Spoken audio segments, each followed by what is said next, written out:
deuxième vidéo pour ce thème 3 de sciences pour le CE1D, donc autour de la matière. Nous allons aujourd'hui étudier ces différents états.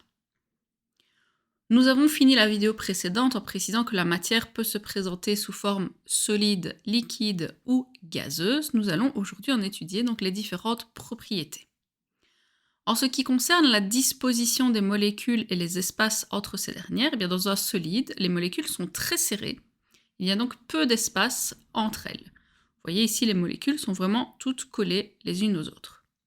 Dans le liquide, elles sont un peu plus espacées, donc il y aura de petits espaces intermoléculaires.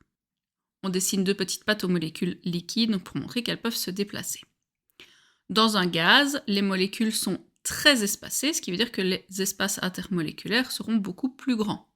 Et vous voyez qu'ici, pour les gaz, on dessine trois petites pattes à la molécule, puisque les mouvements seront plus importants.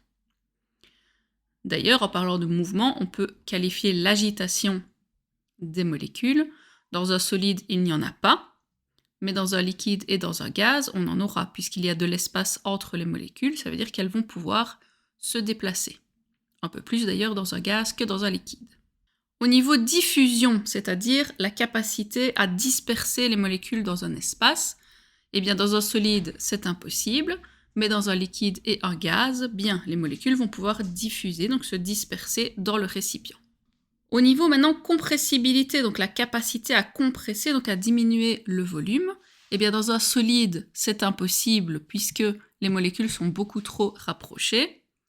Dans un liquide, c'est impossible aussi puisqu'il y a vraiment très peu d'espace intermoléculaire. Par contre, dans un gaz, vu que les espaces sont très grands car les molécules sont très éloignées, on va pouvoir compresser. Par exemple, si vous mettez dans une seringue une substance solide ou une substance liquide, vous pourrez pousser autant que vous voulez sur le piston, vous n'arriverez pas à comprimer votre corps.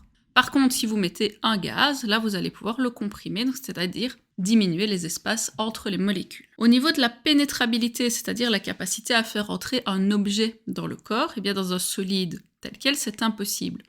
Par contre, dans un liquide et un gaz, là c'est tout à fait possible. Parlons maintenant de la forme. Eh bien, un corps solide a sa forme propre. Si vous mettez une bille métallique dans un récipient, les formes seront différentes. La bille garde sa forme à elle. Par contre, le liquide, lui, va prendre la forme du récipient. Vous placez votre liquide dans un verre ou dans un vase, etc., il en prend la forme. Idem pour le gaz, il prendra tout l'espace du récipient, mais il prendra donc la forme du récipient.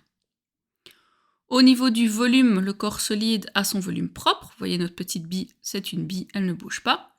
Le liquide, pareil, il peut prendre la forme du récipient, mais il gardera toujours le même volume. Par contre, le gaz, son volume est indéfini. Si j'ouvre maintenant mon récipient, mon gaz va se disperser, va diffuser dans tout l'espace et prendra donc beaucoup plus de volume. Comment modéliser ces trois corps ? Eh bien, pour un solide, des petites molécules sans pattes et très serrées, pas d'espace. Pour un liquide, bien tracé, une petite ligne au-dessus et des molécules avec des petites pattes.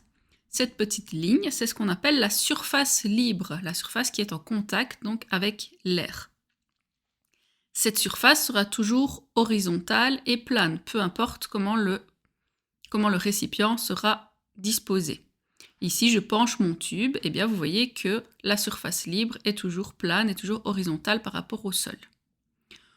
Pour un gaz, eh bien on a vu tout à l'heure, trois petites pattes aux molécules avec énormément d'espace, et si le récipient n'est pas fermé, eh bien les molécules prendront donc tout l'espace à leur disposition.